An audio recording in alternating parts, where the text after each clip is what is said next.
वैष्णवी हुंडाबळी प्रकरणातील फरार आरोपी निलेश चव्हाणला अखेर अटक झाली आहे। पिंपरी चिंचवड पोलिसांनी नेपाळमधून त्याच्या मुसक्या आवळल्यात। निलेश चव्हाणला मध्यरात्री पुण्यामध्ये आणलं गेलं। सकाळी 10 वाजता कोर्टात हजर केलं जाणार आहे।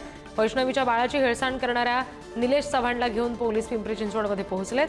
गेले 10 दिवस पोलिसांना गुंगारा देणाऱ्या निलेशला नेपाळच्या बॉर्डरवर बेड्या ठोकण्यात आल्या।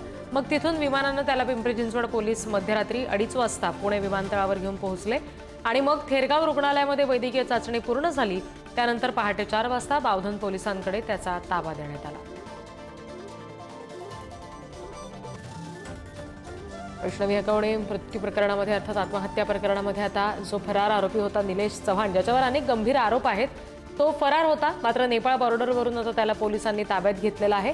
त्याला पुण्यामध्ये सुद्धा आणलं गेलंय आणि आता अगदी थोड्याच वेळात म्हणजे साधारण सकाळी 10च्या आसपास त्याला कोर्टामध्ये हजर केलं जाणार आहे असं समजतंय। नेपाळ बॉर्डरवरून त्याला ताब्यात घेण्यात आलं।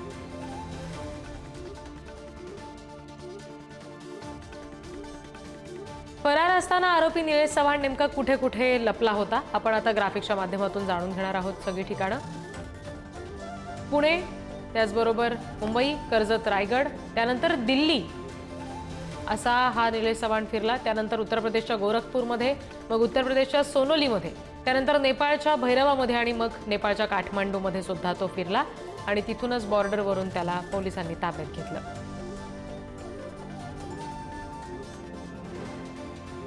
तर निलेश चव्हाण पोलिसांना नेमका कसा गुंगारा देत होता, आपण ग्राफिक्सच्या माध्यमातून त्याबाबतचे काही मुद्दे जाणून घेऊया। ऑनलाईन पेमेंट केलं तर पोलिसांना लोकेशन कळेल याची निलेशला कल्पना होती। ऑनलाईन पेमेंट टाळण्यासाठी निलेशनं लाखो रुपयांची रोकड सोबत बाळगलेली होती। निलेशनं सोबत जवळपास 4 ते 5 मोबाईल आणि सिम कार्ड बाळगलेले होते। काही मोबाईल आणि सिम कार्ड मित्रांकडून घेतले होते। नेपाळमध्ये स्वतंत्र सिम कार्ड त्यानं खरेदी केलं। प्रत्येक वेळी वेगवेगळ्या मोबाईलमध्ये वेगवेगळे सिम कार्ड घालून तो त्याचा वापर करत होता, जेणेकरून त्याचं लोकेशन ट्रेस होऊ नये। संपर्क साधण्यासाठी ऑनलाईन कॉलिंगचा त्यानं आधार घेतला होता। ऑनलाईन कॉलिंगवरून अटकपूर्व जामीन मिळवण्यासाठी काही वकिलांशी सुद्धा त्यानं संवाद साधला होता।